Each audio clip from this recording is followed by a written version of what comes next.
July 2024. Let me now turn to resource allocation under the bottom-up economic transformation agenda. Mr. Speaker, let me turn the highlights to government spending priorities in the coming financial year. And in light of the revenue challenges, significant expenditure demands, spending in the financial year 2024 to 2025 will focus on bottom-up economic transformation agenda priorities on 5 core areas with the highest impact on the economy. The first one will be agricultural transformation and inclusive growth. Mr. Speaker, the government focus will be on agricultural transformation and inclusive growth through the value chains approach. This aims at providing adequate and affordable working capital to all farmers through cooperative societies.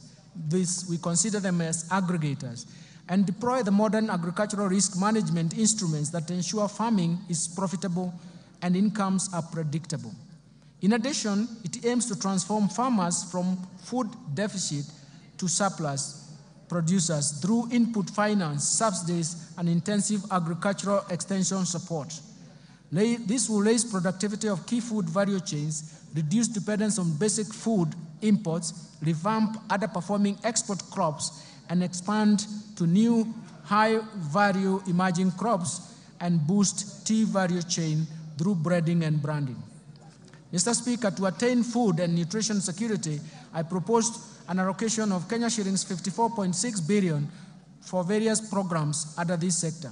This includes Kenya shillings 10 billion for the fertilizer subsidy program, Kenya shillings 6.1 billion for the National Agricultural Value Chain Development Project, Kenya shillings 2.5 billion for the Enable Youth Program, Kenya shillings 2.4 billion for the Enable Youth and Women in Agriculture, Kenya shillings 747 million for small-scale irrigation value chain, irrigation and value addition project, Kenya shillings 642.5 million for the food security and crop diversification project. Mr. Speaker, to improve livestock production, I propose Kenya shillings 2.4 billion for de-risking, inclusive and value enhancement of pastoral economies program, Kenya shillings 1.5 billion for livestock value chain support project, Kenya shillings 1.5 billion for Kenya livestock commercialization program, Kenya shillings 192.5 million for the embryo transfer project. I have also proposed Kenya shillings 300 million for the development leather industrial park, Kenani. Mr. Speaker, to support the growth of the brew economy, I propose a total of Kenya shillings 11.3 billion to the brew economy and fisheries subsector. This includes 3.7 billion to aquaculture business development project, Kenya shillings 3.1 billion to the Kenya Marine Fisheries and Socio-Economic Development Project, Kenya shillings 540 million for rehabilitation of fish riding sites, Kenya shillings 695.5 million for Riwatoni ultra-modern fish hub, and Kenya shillings 600 million for marine fish assessment.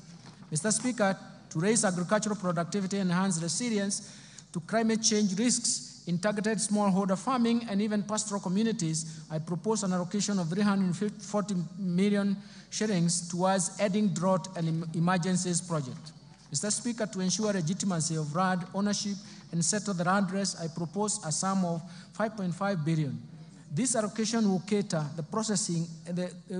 for the processing and registration of the title deeds, settlement of the land race, digitization of the land registry, georeferencing of land parcels, and construction of land registries. Second, I want to turn to transforming micro, small, and medium enterprises economy. Mr. Speaker, accessibility and affordable credit to most Kenyans at the bottom of the pyramid remains a challenge. To address this challenge, the government is proposing an additional allocation of 5 billion shillings to the Financial Inclusion or Hustlers Fund to scale up access to credit for households and MSMEs.